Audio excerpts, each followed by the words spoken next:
thinking, Mowgli's grown up. Louise, have you got your stopwatch? Is it on? Yeah. She said if I go over 6 minutes, she's going to pull me off. I didn't even have to buy her a drink. So hi, I'm Jay. I live in Brighton. I fit kitchens for a living, which is well, it's a bit depressing, but it's got a couple of good points. It keeps me fairly fit, allows me to be creative, and also allows me to self-harm without really drawing too much attention to myself.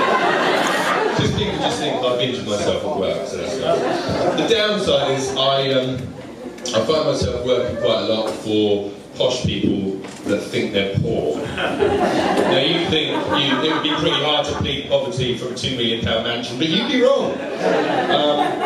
So I'll give you a couple of examples of their poverty and my poverty. So their poverty would be having to shop at Marks and Spencer's instead of Fortnum and Mason's. My poverty is being overdrawn at the local food bank. Their poverty would be, I don't know, maybe only going on holiday twice a year. My poverty is holidaying in my local beer garden under a patio heater. Their poverty would be having minimal cash, but being comfortable on paper. My poverty is having no cash and having to eat paper.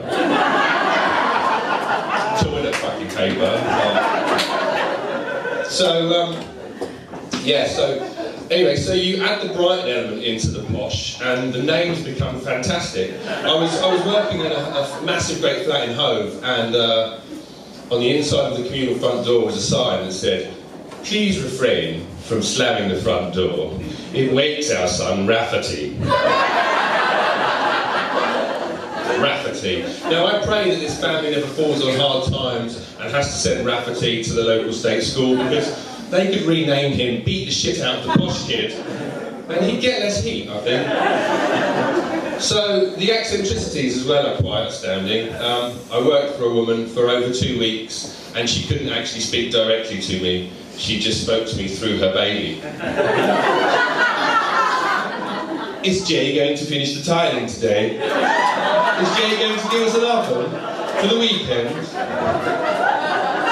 She soon spoke to me when I said to the baby, "If Mummy doesn't speak to me soon, I'm going to shit all over the floor like you do." "Hey, hey, hey," she said. "Please refrain from using such language in front of Calypso."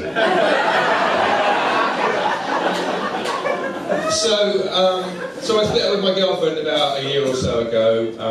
She developed this kind of rage towards my sense of humour. So that's a bit tricky. I remember one time she came in complaining that she had an underactive thyroid. I said, "Babe, there's nothing you can do, it's out of your glands." She tried to fuck me with a toaster. A bit tricky. So I was single for a while. I didn't really like it, to be honest with you. I got sick of waking up and getting out of bed and putting my foot in a soggy sock. You know what I'm talking about. So I thought I'd try a few dating websites. Just to say, I joined Grindr.